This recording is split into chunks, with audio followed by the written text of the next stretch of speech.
Bonjour à tous Bonjour. et bienvenue. On va attendre deux petites minutes encore pour laisser les autres participants arriver.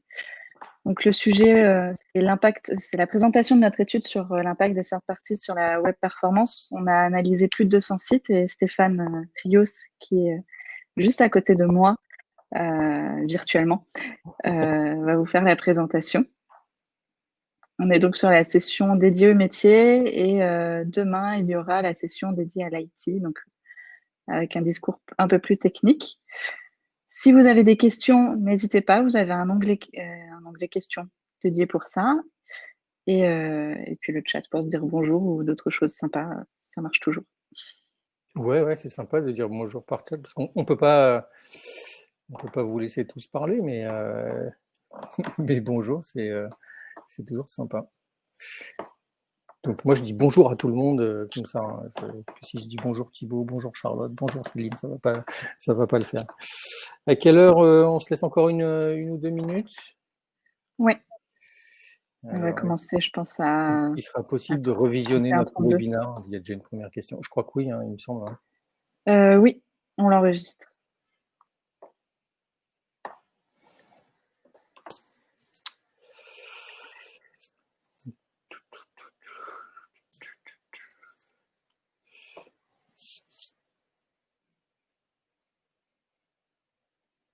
Donc toi, tu as un tableau blanc derrière toi, Émilie. Moi, j'ai un tableau, en vrai. C'est ça. C'est deux artistes différents. Ouais. Donc pour ceux qui sont curieux, l'artiste qui a fait peint ce tableau s'appelle Vetriano. Voilà, j'ai expliqué ça à Émilie juste avant de démarrer. C'est un de mes peintres préférés. Alors, Afid nous dit qu'il n'a pas le son. Est-ce que vous êtes d'autres personnes à ne pas nous entendre? Ou est-ce que vous nous entendez bien? Ok. Oui, je pense qu'on a Donc, quitté Afid. Je pense ouais, que c'est peut-être plus de ton côté. c'est ça.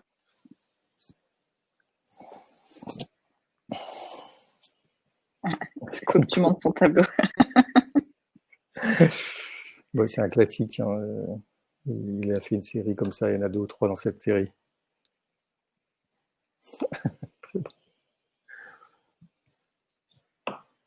Bon, on n'est pas là pour parler tableau, en fait, en vrai. Hein, mais bon, tant qu'à faire qu'à meubler, on va pas meubler sur les third parties. On va pas tarder à démarrer. Yes. On se laisse quelques secondes et puis c'est parti. Bah, tu Donc, me je vous donnes, tu rappelle, me donnes le top. ça marche. Je vous rappelle, il y a l'onglet questions. Si vous avez des questions au cours de la présentation, à la fin, on fera une sélection et Stéphane répondra à toutes vos questions. Ou en tout cas à la sélection de questions, au plus possible, en fonction du temps qui me restera. Tac, je partage mon écran. Est-ce que vous voyez mon écran? Oui. Oui. Ok. Eh bien, je te propose qu'on démarre. Donc, je vous dis à tout à l'heure.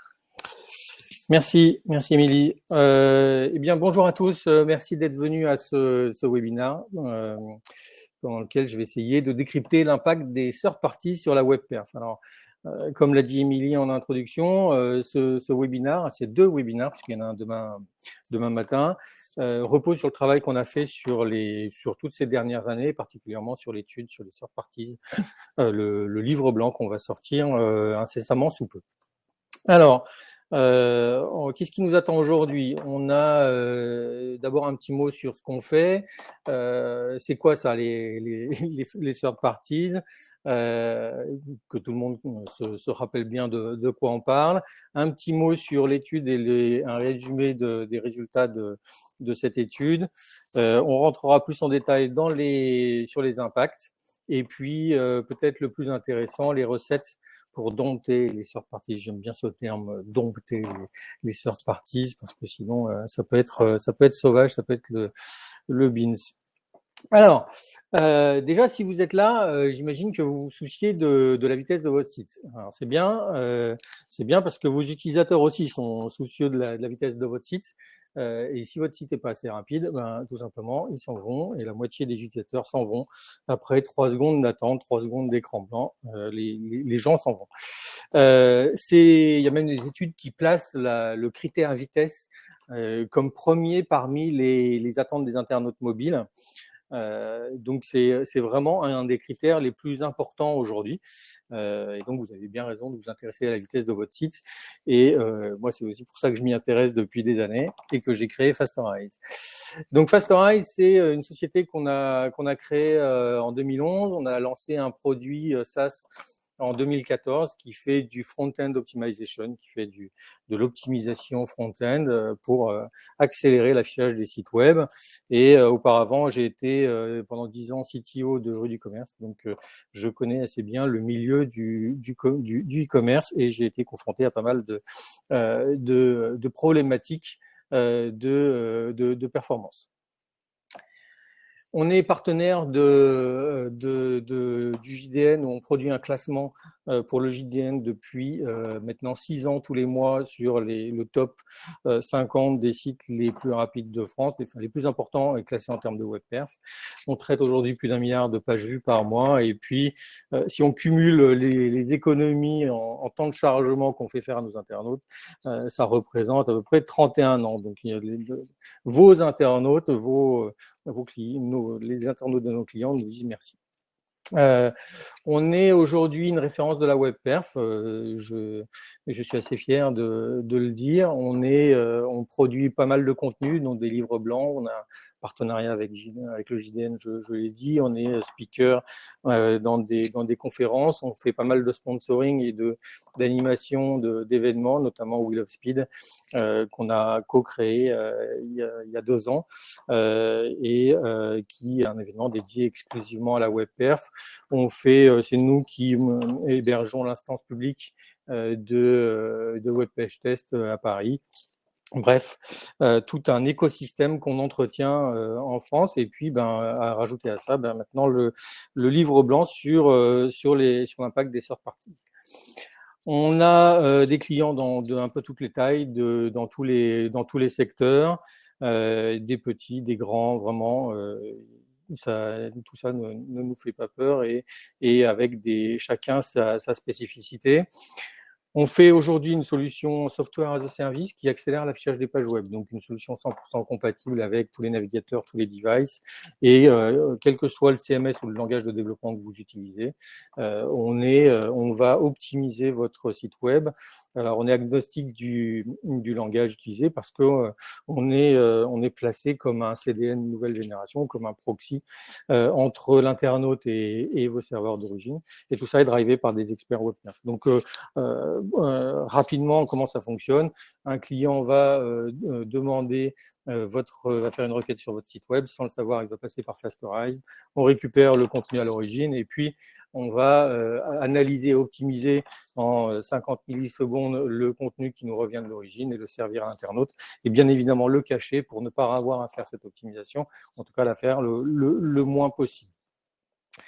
On a un impact certain sur le SEO et j'en parle parce que la semaine prochaine, on a un webinar sur les Core Web Vitals et l'impact sur le SEO.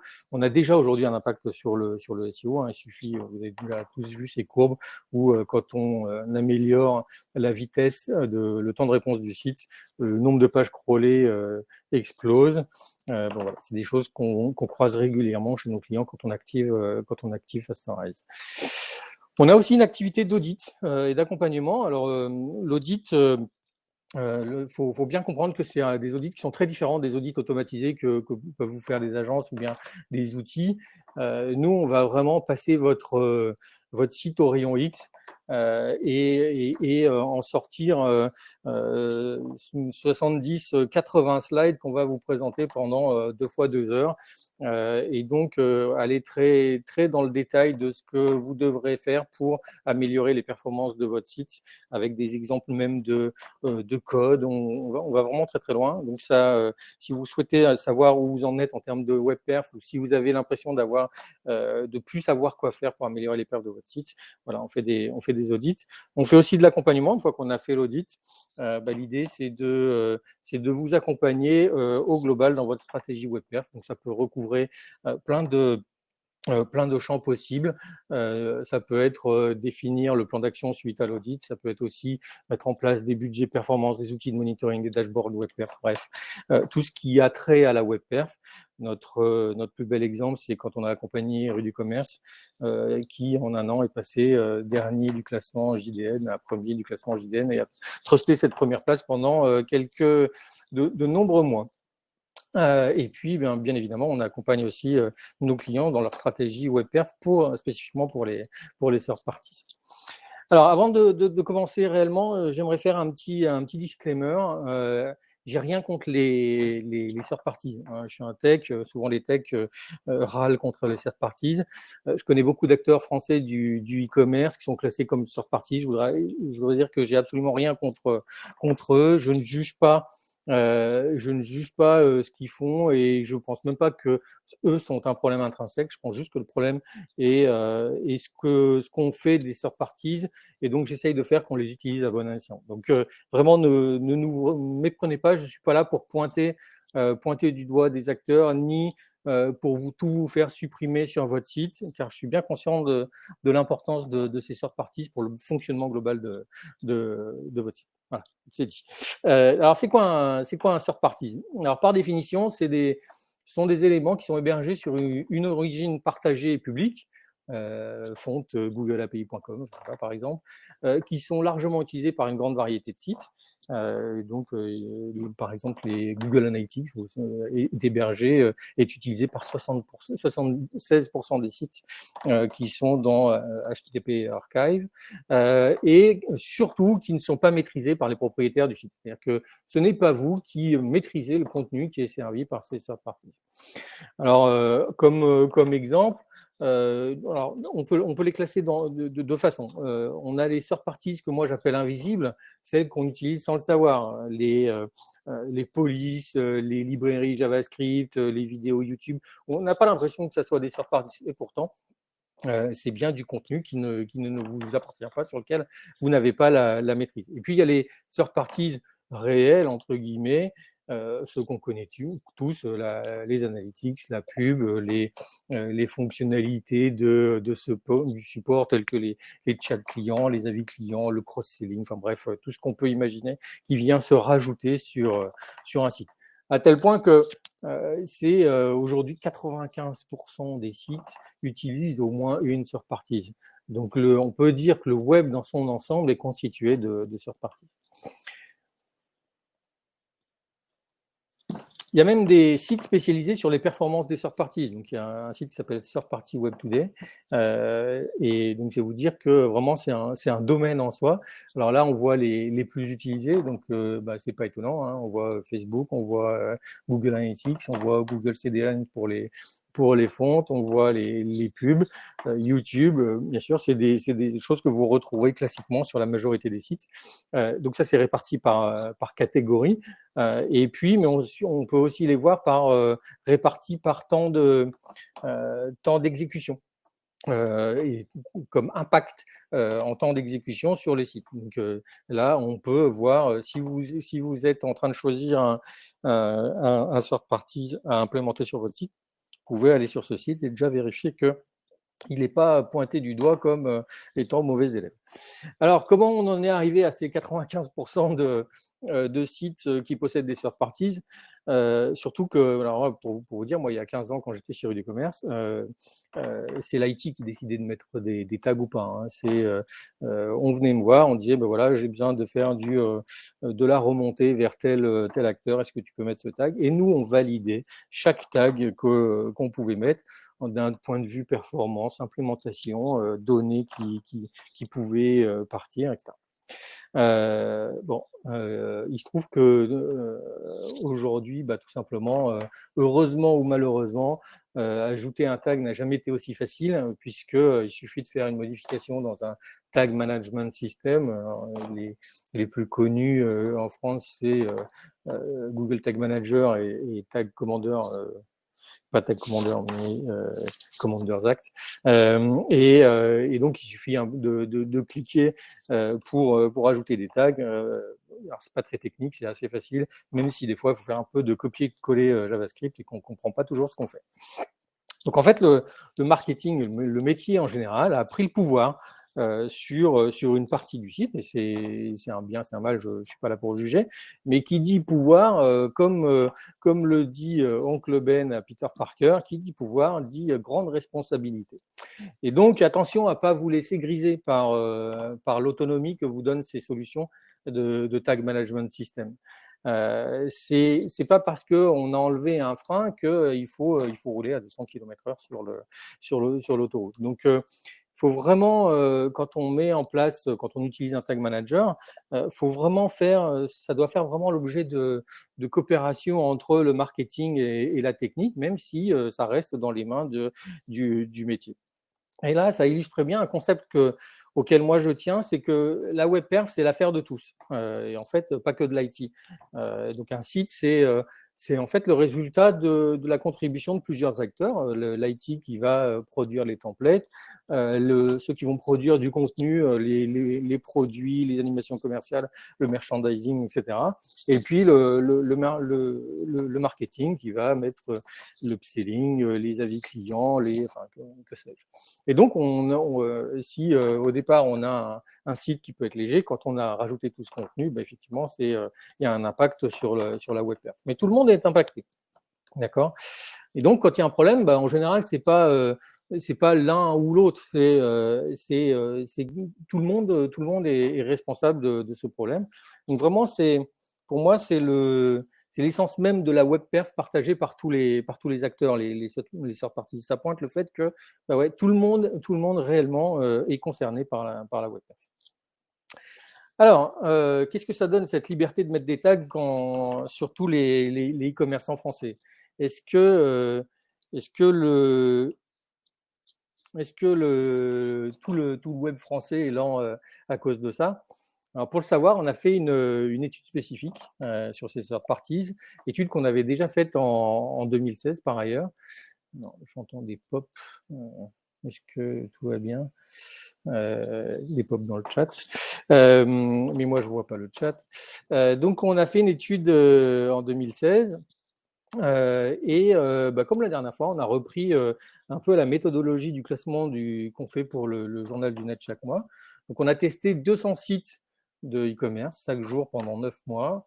Sur mobile, en 4G, on prend 3 pages différentes, on fait 3 runs, on prend la médiane de ces 3 runs, on identifie les third parties avec Ghostery, et puis on mesure le time to interactive et le spin index.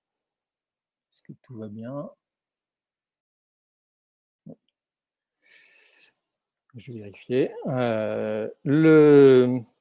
On mesure le time to interactive et le spin index qui nous servent à calculer le score web perf du classement du journal du net. Alors, en résumé, que dit cette étude ? Je ne vais pas vous présenter dans l'intégralité le livre blanc, mais d'abord, la même chose que ce qu'on avait dit il y a 4 ans, c'est-à-dire qu'il n'y a pas de corrélation forte entre le nombre de third parties et l'impact sur les performances. Alors, c'est étrange parce qu'on a le sentiment que plus il y a de third parties et plus il y a de mauvaises performances. Et en fait, la corrélation, elle n'est pas aussi forte que ce qu'on imagine. Et vraiment, je le dis, je le redis, le nombre n'est pas un critère en soi. On peut avoir beaucoup de third parties et avoir un site rapide. Et inversement, c'est-à-dire qu'on peut avoir un site lent sans avoir beaucoup de third parties. Donc, vraiment, ce qui importe, c'est le type de third parties. C'est-à-dire que certains ont plus ou moins d'impact. Certains ont des implémentations qui sont respectueuses de la perf, font attention au poids du JavaScript, ils font attention au comment ils sont chargés, est-ce qu'ils sont en asynchrone, en differ, etc.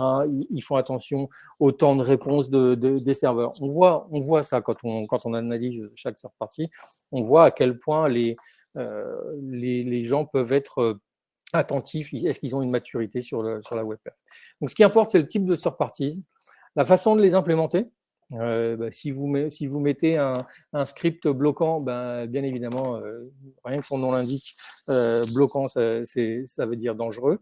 le poids des JavaScript. Alors pourquoi le poids des JavaScript c'est important? C'est pas tellement le poids des JavaScript, c'est que le JavaScript implique de le charger, hein, ok, ça c'est une chose, mais aussi de l'exécuter. Et c'est ce temps d'exécution, plus il y a de JavaScript à charger, plus il y a de temps d'exécution qui est associé, et c'est vraiment ce temps d'exécution qui peut avoir le plus d'impact. Et puis, ce qui est important aussi, c'est les performances de départ, entre guillemets, c'est-à-dire que les performances du site web sans third party. Si vous avez un site lent alors que vous avez juste mis Google Analytics, ben, n'espérez pas rajouter 20, 30 acteurs supplémentaires parce que vous n'aurez pas un site plus rapide. Donc, la première chose à faire, qu'on pourrait retenir, c'est vraiment avoir déjà un site soi-même sans third party qui soit rapide. L'impact, il peut se faire à deux niveaux. Il peut se faire sur la partie affichage. Donc vraiment, est-ce que j'ai un impact sur l'affichage du site web, ou bien en termes d'interactivité, est-ce que ça me gêne pour cliquer, pour utiliser le site? Donc justement, rentrons dans le détail de ces impacts. Et avant de voir les impacts, il faut essayer de les quantifier, il faut essayer de comprendre comment on peut mesurer ces impacts, et donc savoir de quoi on parle quand on parle de mesure de WebPerf. Donc là, je vais pas rentrer dans le détail de chacune de ces métriques, mais je vous ai figuré sur ce film strip un peu stylisé le chargement d'une page web et puis toutes les actions les moments importants qui peuvent arriver au cours du chargement d'un site web. Et donc, sachez seulement que voilà, il y a des métriques qui sont plus techniques, c'est-à-dire qu'on va lister le nombre de requêtes, le poids des pages, le temps de réponse serveur, le DOM content loaded, etc. Il y a des métriques qui sont plus liées à l'affichage. Donc, à quel moment arrive le premier contenu, le start render, source paint, à quel moment arrive le plus large contenu, le LCP, à quel moment voilà, on a fini d'afficher 100% du contenu au-dessus de la ligne de flottaison. Et puis, il y a les métriques, parce que c'est bien qu'une page s'affiche vite, mais il y a aussi les métriques. C'est mieux quand on peut interagir avec le site. Donc, on suit aussi des métriques qui sont liées à l'interactivité de la page. Quand est-ce qu'on peut cliquer sans être bloqué?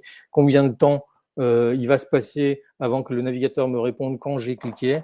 Bref, tout un ensemble de métriques qui permettent de bien suivre l'expérience utilisateur en termes de web performance. Et en fait, les third parties, elles ont l'impact sur quasiment toutes les métriques.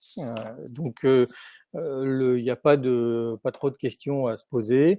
À chaque mesure qu'on fait, chaque étape du chargement de la page, un third party peut avoir un impact. Donc, il faut être extrêmement prudent quand on va rajouter un third party. Par exemple, l'exemple le plus classique, c'est les tests AB, où on va parce qu'on a un chargement synchrone bloquant.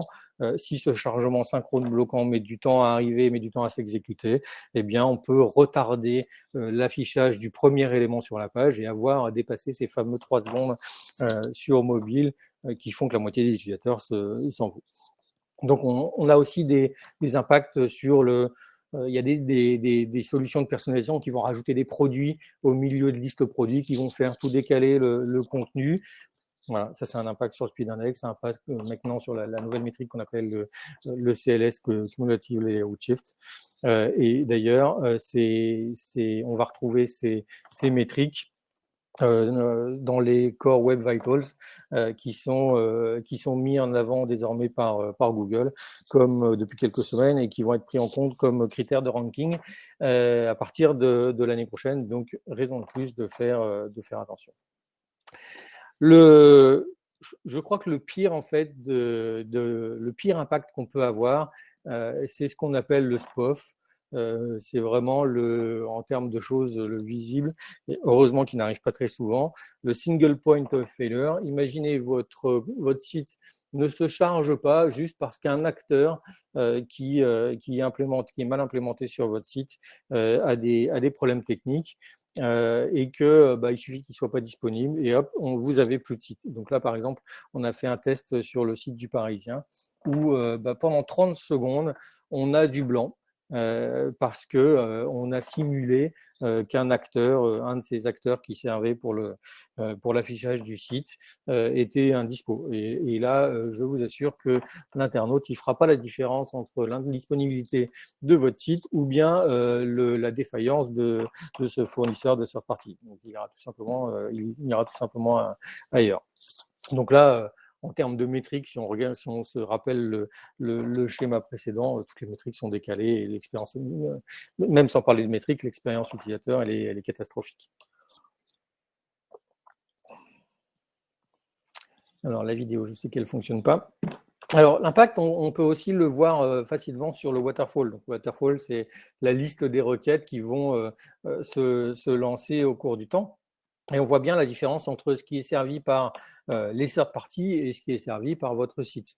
D'ailleurs, est-ce qu'on peut encore appeler ça, je dis de façon un peu provocante, est-ce qu'on peut encore appeler ça votre site quand 70% du contenu finalement ne vient pas de votre site, il vient en tout cas des requêtes viennent d'ailleurs que votre site. Là, on voit la répartition en termes de pourcentage de requêtes. Et là, on voit un graphe, une carte de ces requêtes et on voit bien la myriade d'acteurs qu'on appelle quand on charge un site. Finalement, on fait appel à des acteurs qui font appel à d'autres acteurs. Là, c'est gentil, mais il y a des fois des chaînes comme ça d'acteurs qui vont appeler 1, 2, 3, 4 acteurs. Et donc, ça peut faire peur, surtout si on pense aux données qu'on laisse filer. Bref, donc on a vu des impacts visuels. Ce que ne montrent pas ces schémas, c'est les impacts sur l'interactivité. Et je voudrais juste vous raconter une petite anecdote que j'ai rencontrée chez un de nos clients où certains de nos utilisateurs nous remontaient à voir comme si le site était bloqué quand il était sous Android. Mais c'était difficile de reproduire. Concrètement, ça se traduisait par un time to interactive qui était mauvais, mais qu'on avait déjà croisé chez d'autres. Un first input delay, donc le temps qu'il faut attendre avant que le navigateur réagisse, qui était là pour le coup vraiment élevé. Ça voulait dire que quand je cliquais, il se passait 2 secondes avant que le site me réponde. Et vraiment, ça faisait une expérience utilisateur vraiment catastrophique. En fait, on a identifié d'où ça venait. C'était un third party en particulier qui faisait pas rien de spécial, mais qui avait une ligne de code qui faisait que ça tournait en boucle et que ça pourrissait les performances spécifiquement sur Android. Donc, cette petite chose-là a pourri l'expérience utilisateur de pas mal de gens avant qu'on fasse le ménage dans les containers. Et pouf, on a gagné 4 secondes sur le time to interactive. On a gagné quasiment 2 secondes, 1 seconde et demie sur le first input delay. Et ça, c'est sympathique, c'est des métriques techniques, mais le plus important, peut-être, c'est ce qu'on a gagné sur la conversion. Et en fait, on a eu la chance de faire ça la veille des soldes, et je peux vous dire que l'impact a été immédiat. Donc, on voit sur ce graphique, on voit le chiffre d'affaires généré par device d'une année sur l'autre. Les petits traits, c'est l'année N-1, et puis le bout de la barre, c'est l'année N. Et en fait, quand les autres devices ont fait plus 20% d'une année sur l'autre, sur la journée des soldes, et ben sur Android, on a fait plus 100% parce qu'on a amélioré significativement l'expérience utilisateur juste en enlevant une ligne dans un third party. Donc, faites vraiment attention à ça. C'est hyper important de les traiter correctement.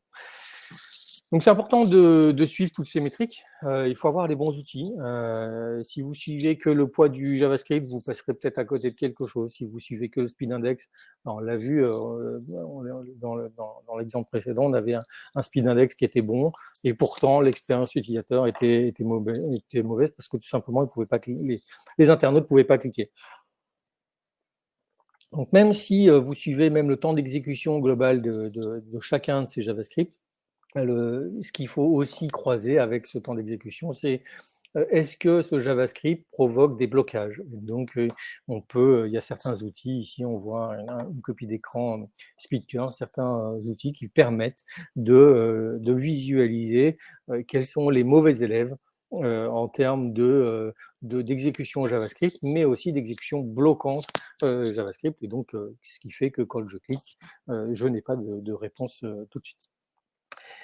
Alors, dompter les third parties. Alors, vous l'aurez peut-être compris, gérer des third parties, même si c'est dans les mains du métier, même si c'est dans les mains du marketing, c'est en fait de l'IT. Et donc, il faut être rigoureux. On demande à l'IT d'avoir des spécifications, des process, des tests de charge, des tests fonctionnels, des mises en prod bien cadrées. Et puis, finalement, côté marketing, on pourrait lancer n'importe quel tag, n'importe quand, n'importe comment. En fait, non. Je crois que vraiment, il faut. C'est pas parce que ce n'est pas dans les mains de l'IT qu'il ne faut pas appliquer de process IT sur de l'IT qui est en dehors de l'IT. Donc, il faut se retrousser les manches pour attaquer ce problème de front. Et ça commence par des choses pas très fun.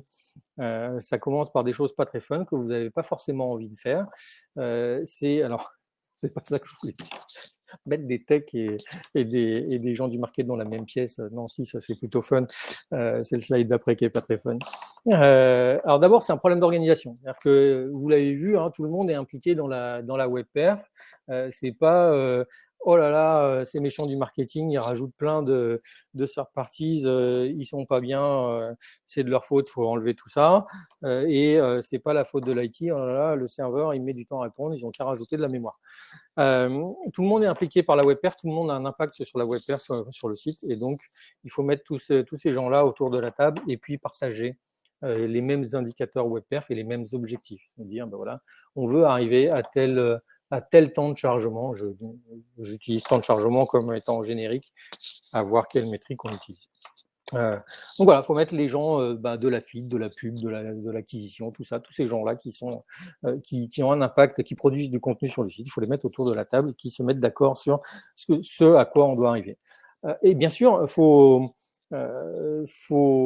mesurer, et il faut mesurer aussi l'impact business. Il faut bien mettre en balance l'impact technique et l'impact business. On peut décider de ralentir le site si le third party qu'on a rajouté fait un carton en termes de business. Mais il faut avoir les bonnes métriques pour décider.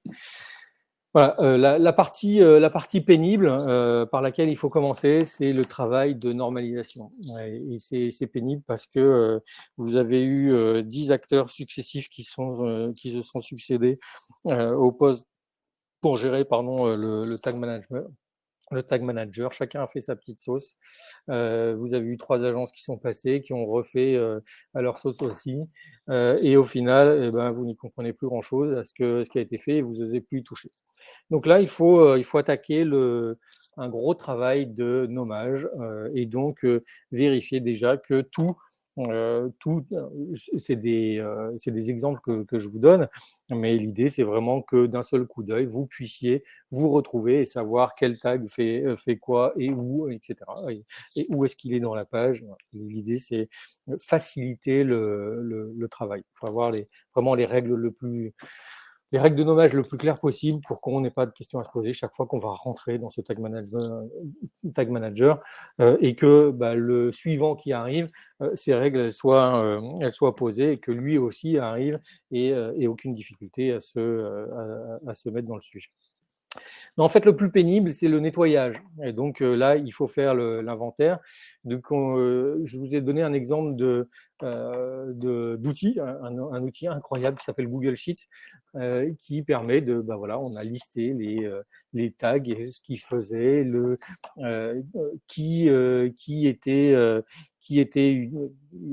comment ils étaient utilisés, par qui, quel était leur statut RGPD, etc. Donc là, il faut vraiment faire cet inventaire.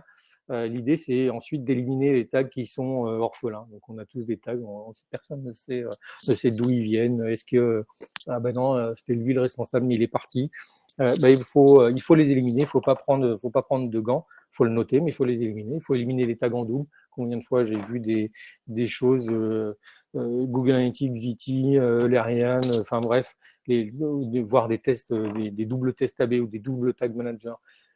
Bon, faut faire le ménage. On n'a pas besoin d'avoir des tags en double sur des fonctionnalités qui se recouvrent. Il faut nettoyer aussi le code spécifique, le code glue. C'est-à-dire que très souvent, on a une tonne de code au début du tag manager pour dire là, je veux telle variable, tel truc, tel machin. Bon, ben là, en général, là aussi, il y a du ménage à faire et il faut documenter. Il faut mesurer, il faut mettre en place des mesures pour déterminer qui sont les mauvais élèves. Une fois que vous avez fait cette liste, ben, il est facile de bloquer chaque tag et puis de voir quel est l'impact pour chaque page. En tout cas, vous choisissez 3 pages, la home page, une page de liste, une page de catégorie, d'univers, je ne sais pas quoi, une page de produit, une page article si c'est un site de content. Vous bloquez chaque tag dans Web Page Test et puis vous regardez ce que ça donne en termes de métriques type Start Render, Speed Index, Time to Interactive, First Input Delay. Alors, c'est pas toujours évident parce que en fait, une majeure partie des third parties ont un impact unitaire assez faible. C'est-à-dire que en fait, cette méthode va vous permettre juste de lever vraiment les mauvais élèves. Les gars, quand on les ajoute, ils ont un impact de 20%. Et là, il faut tout de suite opérer, il faut tout de suite les corriger. Alors, il y a des outils qui permettent d'aller un peu plus loin que manuellement comme ça avec des tests web page test, des outils comme SpeedCurve ou Calibre qui vous permettent de traquer les third parties. Il y en a d'autres, hein, mais je cite spécifiquement ceux-là parce que je les connais. Et puis, l'idée aussi, c'est de faire des mesures business. Donc, juste avant, je disais faire l'équilibre, faire la balance entre ce que peut apporter comme dégradation de perf un tag versus ce qui peut apporter comme impact business. Et là, ben, l'idéal, c'est vraiment de croiser ces mesures pour prendre la bonne décision. Donc, il faut vraiment faire un audit technique de chaque tag. Et il faut vraiment comprendre ce que fait chaque tag. Et ne croyez pas ce que vous disent les vendeurs de tags ou les vendeurs de third parties. Les vendeurs de third parties, en général, ils disent « Vous inquiétez pas, on répond vite, on a un CDN. » Ok. C'est pas parce que le serveur répond vite que le tag peut pas peser 1 mégaoctet et mettre 2 secondes à s'exécuter sur un mobile de moyenne gamme. On est les meilleurs, voilà, on est les meilleurs sur le marché, tout le monde nous utilise. C'est pas parce que tout le monde utilise une librairie ou un tag que c'est forcément le meilleur acteur. Il y a des choses connues, des librairies connues qui sont de mauvaise qualité en termes de web perf. Donc, il faut vraiment challenger ces fournisseurs sur leur maturité web perf. Souvent aussi, ils vous disent on n'a pas d'impact sur le speed index ou sur les métriques, etc. Et CF, ce que je viens de dire avant, c'est vrai, ça peut être un impact qui est assez limité, mais ça n'est pas un argument. C'est-à-dire que si tout le monde vous dit ça, vous allez ajouter n'importe qui et tout le monde sur votre page, et au final, ça va être l'embouteillage, et donc vous allez pourrir les perfs de votre site. Donc, ça n'est pas quelque chose de ça n'est pas un argument. Ils vous disent aussi, mettez-nous tout en haut de la page pour qu'on soit sûr d'être exécuté. Alors là, surtout, le moins possible en début de page. Très peu de tags ont besoin d'être en début de page. Donc là, je rentre pas dans le détail de tout ce qu'il y a à faire parce que c'est vraiment technique. Mais sachez que voilà, il faut quelqu'un de tech qui soit calé, qui puisse faire cette audit technique parce que va falloir rentrer dans le code, va falloir les challenger sur l'implémentation, etc. Et donc, il faut savoir un peu utiliser des outils, savoir coder, voilà. Donc, il faut vraiment que ça soit un tech qui soit indépendant du fournisseur. En termes de chargement, l'idée principale à retenir, c'est à quel moment on va charger un tag. Donc là, vous avez la chance avec les Tag Manager System de pouvoir forcer les tags de façon asynchrone, mais ça n'est pas suffisant. Vous pouvez spécifier, avoir des containers différents, et ça c'est bien plus sympa de pouvoir mettre tel ou tel container à tel endroit de la page. Donc, il ne faut pas hésiter à faire plusieurs types de containers. Et ce qu'il faut vraiment retenir, c'est que la majorité des tags, ça peut être chargé à la fin de la page. Ça peut être chargé à la fin de la page, voire découpé en lots pour laisser respirer le navigateur. Et ça, vraiment, c'est assez facile de le faire via le TMS. On peut même implémenter des systèmes de queue avec des priorités, etc. Chose que je montrerai demain sur la partie tech. Voilà. Donc, vraiment, éviter de charger. J'ai trop vu ce cas où on charge du chat pour discuter avec un conseiller client alors que la page n'a pas fini de charger. Aucun intérêt. Avant de pouvoir interagir avec un conseiller, il faut déjà qu'on ait la page qui soit chargée et qu'on puisse avoir du contenu et lire ce contenu. Donc, vous avez le temps de charger ce type de widget. Une erreur qui est très souvent faite, c'est charger les tests AB via le Tag Manager System ou bien masquer le Tag Manager System. Donc là, c'est parce que c'est la solution de simplicité, on va poser le code du test AB dans le Tag Manager System. C'est un anti-pattern WebPerf, ça veut dire qu'on va masquer au navigateur un script qui est hyper important pour le chargement de la page. Donc, il faut vraiment sortir ces tests AB du Tag Manager System et le mettre s'il est en synchrone, le plus haut dans la page pour que pour que le navigateur le découvre le plus rapidement possible. Et enfin, en termes d'implémentation, là, il faut vraiment faire attention, il faut bien comprendre que ce n'est pas parce que vous avez un tag en place que c'est le bon tag. Je m'explique. Quand vous avez mis en place, je ne sais pas, on va dire, allez, on va prendre un exemple, iAdvise, sans pointer qui que ce soit, mais un tag de chat. Vous l'avez mis en place il y a 3 ans ou 4 ans. En 3 ans ou 4 ans, les équipes de ce fournisseur ont eu le temps d'améliorer l'implémentation, elles ont eu le temps d'améliorer le code et la façon dont vous allez insérer ce code sur votre page. Et donc, il faut mettre à jour ces implémentations. Pour chaque tag, il faut checker chaque fois, est-ce que le code que j'ai pour Facebook, pour Google Analytics, pour Google Ads, etc., est-ce que c'est le dernier code? Est-ce que c'est le dernier code qui prend en compte les contraintes de WebPerf? Voilà, c'est vraiment, il faut faire ce travail-là de checker qu'on a la bonne version, qu'on n'a pas mis une version de dev dans laquelle il y aurait du code de debug dont on n'a absolument pas besoin. Voilà. Donc, il faut vraiment bien checker qu'on est clean à la fois j'ai fait la différence entre tag et librairie, parce que les librairies les librairies hébergées sur des CDN de librairie sont aussi à prendre en compte. Un des points importants, c'est qu'on peut faker, c'est-à-dire qu'on peut ne charger que si nécessaire.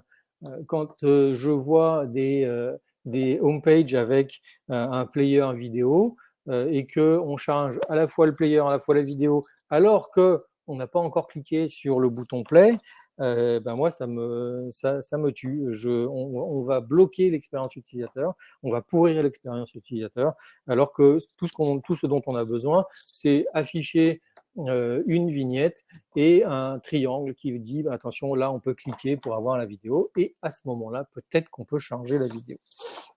Au moment où je clique. Donc il faut vraiment dissocier affichage et interaction. En ce qui concerne les tags, il y a des points. Maintenant, les fournisseurs ont souvent des versions serveur plus API qui sont beaucoup moins impactantes en termes de web perf que les versions front-end. Et donc ça, il faut aussi leur demander. Ça demande un peu plus de travail d'implémentation côté IT, mais finalement on rééquilibre un peu le pouvoir sur les third parties et ce qui est mis sur le site. Et puis au moins c'est des third parties qui sont pas vues comme third parties par le navigateur, donc qui sont peut-être mieux traitées parce qu'elles viennent de votre serveur, même si votre serveur a été requêté le serveur du fournisseur de third parties. Et puis une autre possibilité, c'est de mettre en place des timeouts et donc s'assurer que votre fournisseur de third parties, on est sûr qu'il ne va pas mettre plus de 500 millisecondes ou 200 millisecondes à répondre. Et ça, c'est un point plus global, c'est à quoi ça sert de savoir que un utilisateur a quitté votre site. C'est-à-dire qu'on aurait mis du tracking, mais on aurait tellement pourri son expérience utilisateur que finalement il quitte le site. À quoi ça sert de savoir qu'il a quitté le site versus un utilisateur satisfait, mais dont on ne saurait pas exactement ce qu'il a fait. Il faut se poser la question de est-ce que trop de tracking ne nuit pas. Je vous laisse réfléchir là-dessus. Conclusion, donc à retenir, avoir un site rapide, la première des choses, c'est d'avoir un site rapide sans third party. Ça semble évident, et pourtant, dans notre étude, on a des sites qui ont très peu de third party, mais qui respectent pas les basiques de la web perf, et donc qui ont des images qui font plusieurs mégaoctets, des JavaScript qui font plusieurs mégaoctets, et rien que ça, rien qu'à partir de leur contenu, ils ont un site qui est lent, et donc rajouter des third parties dessus, voilà, on n'imagine pas avoir un site rapide. C'est un travail de fond qui doit associer toutes les équipes et on doit faire cet inventaire complet partagé avec tout le monde qui permet de savoir exactement où on en est. Et ça va plus loin que juste des listes dans l'outil de Tag Management System. Hein. C'est vraiment on n'a pas forcément les responsables parce qu'il y a différents responsables. On n'a pas les dates, pas forcément implémenter des dates limites dans le TMS. Bref, il faut avoir ces informations là quelque part. Il faut de l'outillage pour monitorer ces third parties, bien sûr, puisque vous avez vu, toutes les métriques sont importantes. On ne peut pas se contenter juste de mesurer le nombre de JavaScript, parce que si j'ai 50 fichiers JavaScript et que je rajoute un fichier JavaScript, il se peut qu'il n'y ait aucun impact. Et ça, ok, super. Mais par contre, ce fichier JavaScript va provoquer des blocages sur tout mon site. Et donc, si je n'ai pas mesuré ça, je vais m'en rendre compte trop tard. Donc, il y a vraiment un process de validation de chaque third party à avoir avec l'IT. Oui, ça retarde la mise en place, mais le jeu en vaut la chandelle. Et puis, là, c'est vraiment le cœur du third party, c'est comment on l'implémente. Est-ce qu'on a les bonnes versions? Est-ce qu'on n'a pas des librairies redondantes? Est-ce qu'on a bien le code minimal qu'il faut mettre sur notre site? Est-ce qu'on doit bien le charger de cette façon-là, d'intégrer de cette façon? Voilà. Et donc ça, là, Fastorize, bien évidemment, peut vous aider, puisque avoir un site rapide sans third party, on peut vous aider même à avoir un site rapide avec third party. Et puis mettre en place tout ce process, cette instrumentation web perf, alors là dédié aux third party, mais en général, tout ça, on fait ça sous forme d'audit et d'accompagnement. Ah oui, dernière chose, n'oubliez pas que tout le monde pense que, ne pensez pas que tout le monde a des iPhone 12. hein, parce qu'autour de vous, tout le monde a des iPhone 10, 11, etc., où tout le monde a le dernier téléphone à la mode. Désolé, la moyenne des téléphones en France, c'est des téléphones à moins de 200 euros. Et les téléphones à moins de 200 euros, je peux vous dire qu'on n'a pas tout à fait la même expérience de surf sur un site web avec un téléphone comme celui-ci. Tout simplement parce qu'ils ont un CPU qui est bien moins puissant que ceux d'un iPhone 11, par exemple, et que les third parties, c'est du JavaScript, c'est du temps d'exécution, et on retrouve des temps d'exécution qui sont multipliés par 5 ou 10 quand on utilise ce type de téléphone. Donc faites des tests sur des téléphones moyenne gamme et pas des tests sur des iPhone 12. Voilà, j'ai terminé. Si vous avez des questions.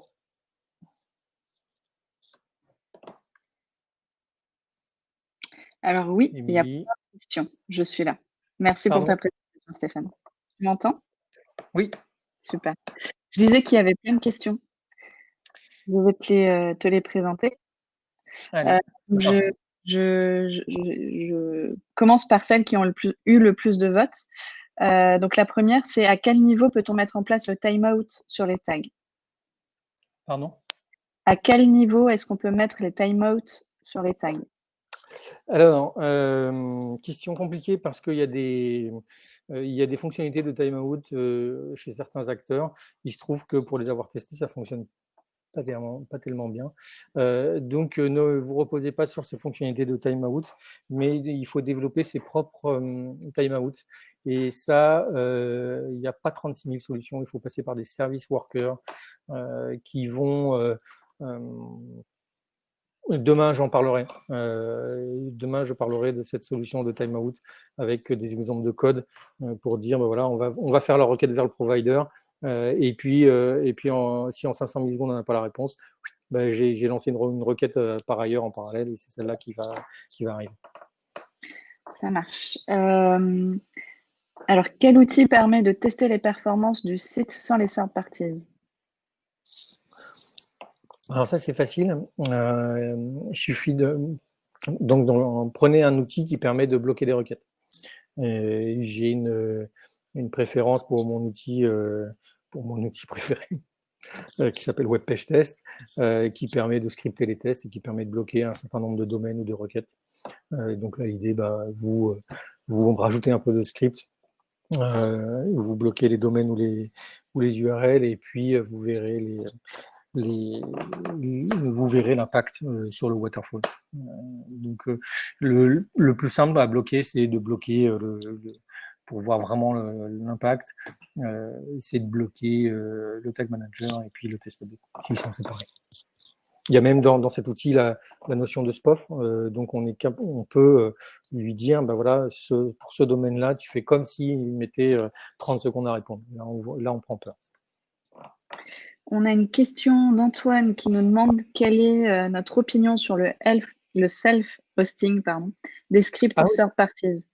J'en ai pas parlé, j'en ai pas parlé à l'oral, mais je l'ai mis ils sont dans les slides sur la forme auto-hébergement. C'est une reco. Il faut s'assurer que les third parties peuvent être auto-hébergés. Auto-hébergés, pour que tout le monde comprenne, ça veut dire faire comme si le script qu'on charge depuis le provider est chargé depuis notre site. Comment on fait ça? On met une espèce de proxy, de reverse proxy. On demande testab.js sur rueducommerce.fr et en fait, ça va aller chercher testab.js sur ABTest. Et on peut proxifier et cacher ce truc-là. L'intérêt est double, c'est s'affranchir des contraintes de disponibilité du provider et ça permet aussi de plus facilement gérer est-ce que les mises à jour, c'est-à-dire qu'on peut bloquer les mises à jour, j'en parlerai, mais on peut dire quand je vais chercher le tag, à partir de 18h, je vais chercher sur ABTesti, donc c'est comme si je ne pouvais plus mettre à jour mon tag d'ABTest à partir de 18h. Ça permet aussi d'enlever, bien sûr, les requêtes supplémentaires qui sont liées à l'ajout d'un nom de domaine dans le waterfall. Donc tout ce qui est connexion TLS, DNS, etc. Merci pour ta réponse. Belinda nous demande si on aurait un template de ce fichier sheet inventaire dont tu parlais à un moment donné. Tu te rappelles ce que tu avais fait Faudrait qu'on demande si on peut enfin, on l'a utilisé pour plusieurs clients, mais et il me semble qu'on avait commencé à travailler à en faire un template en interne, mais je crois qu'on n'a pas abouti. Donc, Donc, pas accessible pour l'instant. pas accessible pour l'instant, mais ça pourrait être intéressant de le mettre à disposition. Ouais. En effet, oui. Existe-t-il un moyen... Pardon, j'ai perdu ma question. Voilà. Existe-t-il un moyen simple d'identifier les tags qui font appel à d'autres JS? Dans le sens, on intègre un tag via Oui, le TMS. oui, c'est le petit schéma que je vous ai montré là sur la droite où il y avait la répartition 70% de requêtes qui venaient d'autres domaines. Le petit schéma à droite, c'est un outil qui s'appelle RequestMap qui permet à partir d'un test web page test, de cartographier tous les appels de ces JavaScript. Et c'est là où effectivement on voit que voilà, j'ai appelé un tel, et puis lui derrière, il a appelé un autre tel, et puis c'est plus des sortes parties, c'est des forces, des cinquièmes parties qu'on appelle comme ça en cascade. Ouais, c'est possible. En tout cas, ça donne un coup d'œil rapide. Ça permet de le voir rapidement, qui appelle quoi. On a encore plein de questions. Stéphane nous demande comment identifier le type de données transitant par des third parties. C'est dans le cadre d'une présentation à un DPO pour validation de la compliance RGPD. Est-ce que tu as un élément de réponse? Ça me semble trop spécifique. On prend la question et puis on peut-être On y revient tout à l'heure? On y reviendra tout à l'heure. Ok. Alors, Mourad nous demandait quels sont les outils de mesure, quel objectif par type de page et quel KPI. Peut-être un petit rappel rapide. Ouais, bah, là, les KPI, il va falloir choisir vos combats, mais globalement, vous pouvez soit vous caler sur les Core Web Vitals qui arrivent, auquel cas vous serez aligné avec les objectifs de Google et tout le monde sera content. Vous pouvez aussi choisir, si vous avez un peu plus de maturité WebPerf, de vos propres KPI. Classiques, les Start Render, Speed Index, etc., ou Time to Interactive. Vous pouvez même mettre vos custom métriques, dire je veux mesurer à quel moment je vois la pub arriver sur ma page. Et donc ça, c'est choisir les métriques et choisir les niveaux, ce qu'on appelle dans notre écosystème le budget performance. Ça, c'est quelque chose qui est assez complexe. Il y a des outils qui peuvent vous aider à faire ça. L'idée, c'est déjà de mettre en place de la mesure, de voir comment ça fonctionne, de se benchmarker avec les autres et de voir quel objectif on peut raisonnablement atteindre, mais pas sur 2 mois. Hein. C'est un travail de longue haleine, donc c'est sur 1 an, 18 mois qu'il faut se mettre des objectifs et faire baisser petit à petit. Mais il n'y a pas de valeur. En fait, les valeurs, on peut les déduire de ce qu'on appelle le CRUX, Chrome UX Report. Et donc là, lui, il fait des petits buckets où il dit là entre 0 et 500 c'est rapide, entre 500 et entre 500 millisecondes, 1 seconde 5 c'est moyen. Et donc on peut imaginer que vous mettiez, vous vous alignez sur ces limites là. Comme ça, là aussi, vous êtes aligné avec ce que veut Google. Merci pour ta réponse. On a Julien qui nous demande, pour être sûr de bien comprendre, on peut ajouter des tags via un TMS à l'infini. Ça ne posera aucun problème de perf tant que ce sont des bons tags en termes de poids, une bonne implé. Je suis pas, c'est la limite de l'étude, c'est qu'on n'a pas fait l'étude avec nombre de tags infini. Je suis pas sûr que de ça.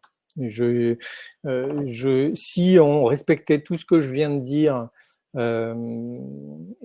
si on n'avait que des bons tags, peut-être, mais ça aurait certainement un impact sur des métriques qu'on ne mesure pas, que je n'ai pas signifié là, mais comme visually complete, etc. Juste pour bien comprendre, tant qu'on va avoir quelque chose qui va tourner à l'écran, des requêtes qui vont se lancer, l'utilisateur il peut avoir le sentiment qu'il y a quelque chose qui n'est pas fini. Et donc, ça peut le limiter dans son clic. Donc, si vous avez en permanence quelque chose, parce que vous avez 500 requêtes qu'il faut lancer et que ça va prendre 20 secondes, potentiellement, ça peut avoir un impact. Donc, non, je ne serais pas aussi violent que ça. Mais quand même, hein, il y a des gens qui arrivent à faire, qui ont 500 requêtes, dont 400 de third parties et qui survivent. Hein.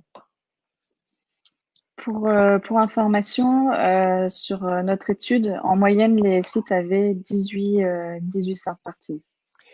Attention, 18 third parties, c'est 18 acteurs. Ça ne veut pas dire 18 requêtes en plus.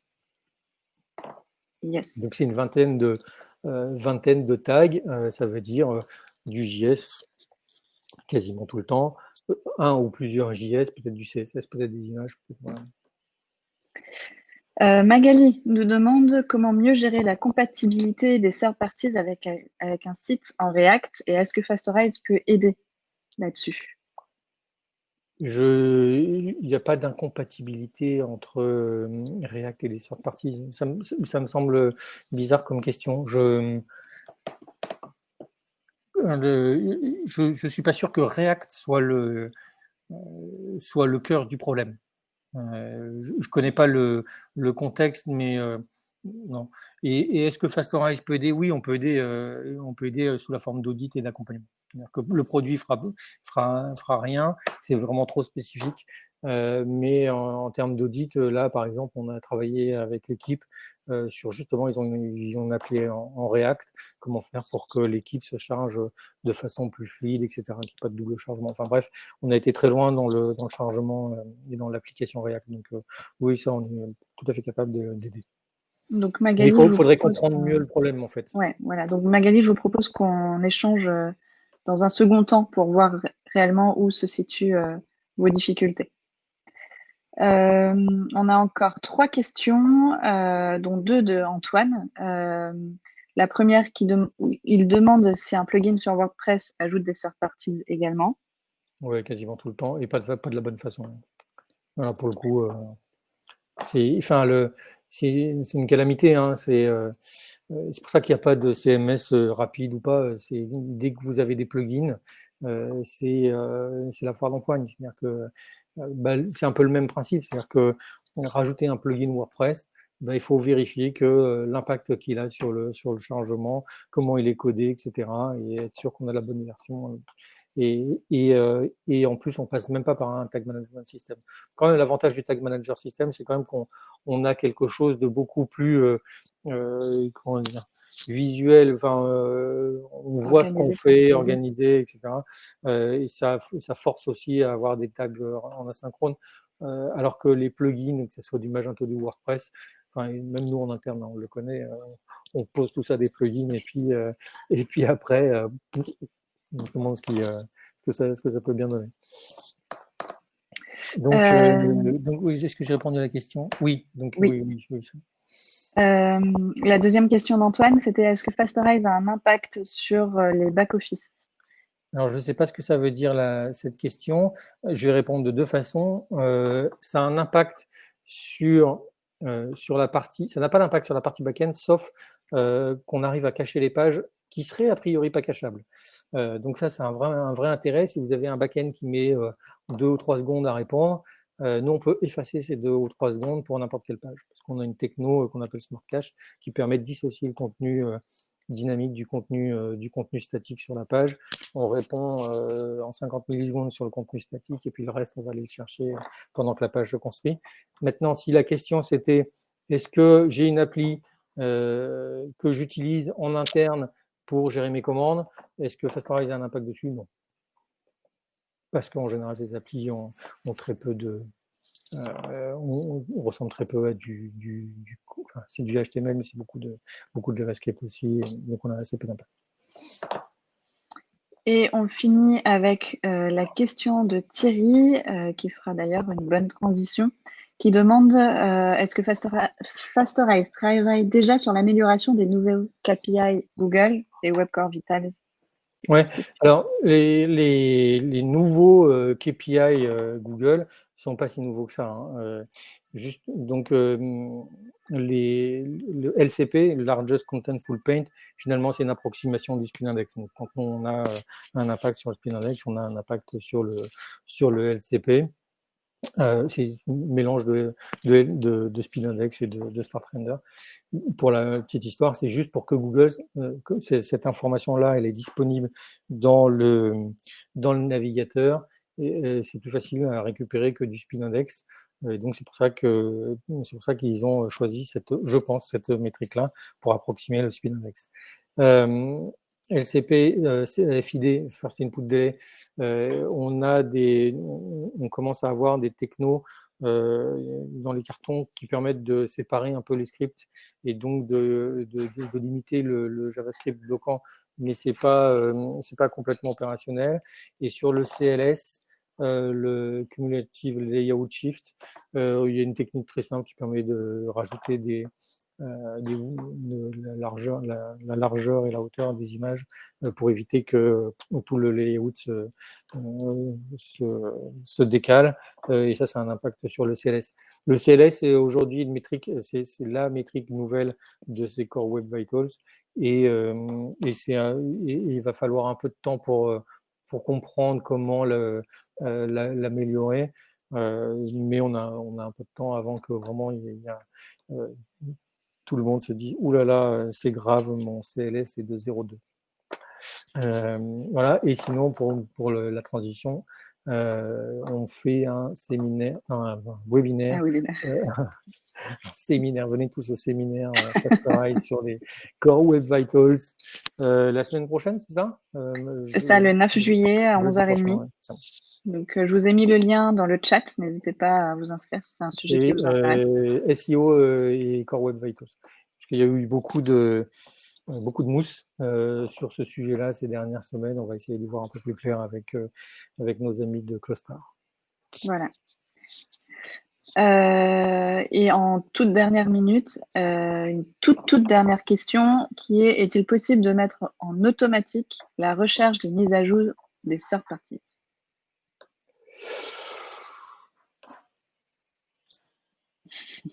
J'aurais envie de dire oui, mais est-ce que le jeu en vaut la chandelle, et est-ce que le travail serait colossal, et finalement, une fois qu'on a fait le travail de nettoyage et d'identification, etc., il n'y a plus tellement besoin de faire ce truc-là en automatique. C'est pas comme si on avait 200 fournisseurs à traiter, quoi. Et on a alors une question qui nous est posée 2 fois. Ouais, comment Fastorize gère la mise à jour des contenus, le délai pour afficher les données? Donc là, c'est une question plus sur le côté Fastorize. Fastorize va optimiser en temps réel votre site. C'est-à-dire que tout ce qui, chaque fois qu'un internaute fait une requête, ça traverse Fastorize, ça va à l'origine, ça revient. Donc si le contenu n'est pas caché, on va quand même l'optimiser. Et on va récupérer ce contenu en temps réel. Donc, vous mettez à jour votre contenu, le prochain qui fait une requête, il a le contenu mis à jour, mais optimisé. Et si on met du cache, il y a plusieurs mécanismes pour s'assurer de la fraîcheur du contenu dans le cache. Soit on met des TTL, donc des time to live, des durées de vie dans le cache, qui sont courtes. On peut dire, je vais cacher ma page pendant 10 minutes, et puis je sais que pendant 10 minutes, elle sera en cache, mais elle ne sera pas mise à jour. Mais dès que ces 10 minutes sont expirées, je serai à jour. Chose qui n'est pas tout à fait vraie avec notre système de smart cache, puisque dans l'intervalle, on va rafraîchir automatiquement le cache, donc on n'a pas cette notion-là. Et puis, sur durée de vie dans le cache, et puis il y a aussi le traditionnel flush, c'est-à-dire que si j'ai mis en cache ma page pendant une journée, que je sais qu'à l'origine j'ai mis à jour du contenu, je peux demander à flusher le cache de cette page. Merci Stéphane, on a fait le tour. Merci à tous d'avoir assisté à Merci. ce webinaire. Donc pour rappel, demain on a la version un peu plus technique de la présentation de l'étude et des third parties. Si vous avez d'autres questions, que ce soit liées à cette étude, à ce webinaire ou à Fastorize, vous pouvez nous envoyer un email directement à info@fastorize.com. Je vous mets le lien, enfin l'URL dans le chat. Voilà, et donc encore merci à tous et puis bonne journée. Bonne journée à tous. Merci.